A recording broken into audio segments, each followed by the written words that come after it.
Austin Post was just a kid from Grapevine, Texas. He loved music more than almost anything. He listened to everything, from heavy metal bands, gritty southern rap. He learned guitar from playing Guitar Hero, a true child of the internet age. Nobody saw him coming. He moved to Los Angeles with a dream and not much else. He slept in a closet and worked on music constantly. He was driven by a pure, simple love for making sounds. This wasn't about fame or money, not at first. It was about creating something that felt true to him, something that reflected the wild mix of sounds bouncing around in his head. Then came the song. He uploaded a track to SoundCloud one night, almost on a whim. The song was called White Iverson. It was a sleepy, melodic tribute to basketball legend Allen Iverson. It didn't sound like anything else on the radio. It was part rap, part R&B, part dreamy pop ballad. The world woke up and listened. The song went viral. Suddenly, Austin Post was becoming Post Malone. He had a strange look, tattoos on his face, a laid-back, almost goofy personality. He didn't fit the mold of a rap star or a pop idol. He was something new, something different. And that was his secret weapon. His rise wasn't a fluke. It was the result of a genuine connection with a generation of listeners who also grew up without musical boundaries. They didn't see genres, they just saw good songs. Post Malone understood this better than anyone. He wasn't trying to be a rapper, he wasn't trying to be a rock star, he was just being posty.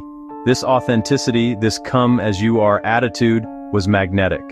People felt like they knew him. He was the friendly, talented guy you could imagine hanging out with, the one who just happened to write world-conquering hits. He made stardom feel accessible and real. The industry didn't know what to do with him at first. Was he a novelty act? A one-hit wonder?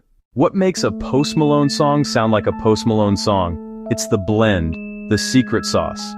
He takes the rhythmic flow and bravado of hip-hop and lays it over melodies a pop star would kill for. Then he sprinkles in the raw emotion and guitar-driven energy of rock and folk music.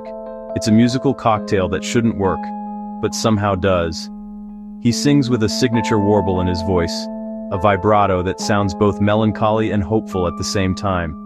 This vocal style became one of his most recognizable trademarks, a sound that instantly signals you're listening to one of his tracks. It's a sound that feels lived in and genuine. Think about his biggest hits. A song like Rockstar is built on a dark, heavy trap beat. It's full of rap swagger and hedonistic lyrics about the rock and roll lifestyle. But listen closer. The melody is incredibly catchy, a pure pop earworm. Then you have a song like Circles. This one is practically a soft rock anthem. It's driven by a groovy bass line and shimmering guitars. You could imagine it playing on a 1970s rock radio station. Yet, it was one of the biggest pop hits of its time. The journey from viral SoundCloud sensation to stadium-filling superstar was remarkably swift. After White Iverson put him on the map in 2015, the music industry took notice. White Iverson, his debut studio album, Stoney, released in 2016, was a slow burn success. It didn't explode out of the gate, but it had incredible staying power. The album contained the massive hit Congratulations, a triumphant track featuring Quavo. Stoney spent years on the charts, proving Post Malone was an album artist, not just a singles machine. Then came Beer Bongs and Bentleys in 2018, the album that turned him into a pop culture phenomenon. This record was an absolute monster. It shattered streaming records on its first day. It spawned a string of #1 hits, including the moody Rockstar, Psycho. The album was nominated for Album of the Year at the Grammy Awards. He was no longer an outsider. He was at the very center of popular music. He was the artist everyone else was chasing. He was the one whose sound was defining the era. He was everywhere. It was arguably his most ambitious project yet, further blurring the lines between genres. The lead single, Circles, became one of the biggest songs of his career. The album also featured that legendary collaboration, Take What You Want, Ozzy Osbourne, Travis Scott. The track blended heavy metal, trap, pop. He hosted his own music festival, Posty Fest. He won countless awards, including multiple Billboard Music Awards. Post Malone smiling and holding multiple Grammy or Billboard Music Awards. He was a certified global icon. He headlines the world's biggest festivals, He collaborates with the biggest names in music. He sells millions of records. Through all this success, Post Malone has remained a fascinating and somewhat enigmatic figure. Yet he still projects an image of a down-to-earth guy who would rather be playing video games, drinking a Bud Light. This relatability is a huge part of his appeal. He's a superstar who doesn't seem to take superstardom too seriously. He's handled the immense pressure of fame with a shrug and a smile, continuing to make the music he wants to make, on his own terms. Post Malone's impact on the music industry is undeniable. He didn't just have hits, he changed the sound of popular music.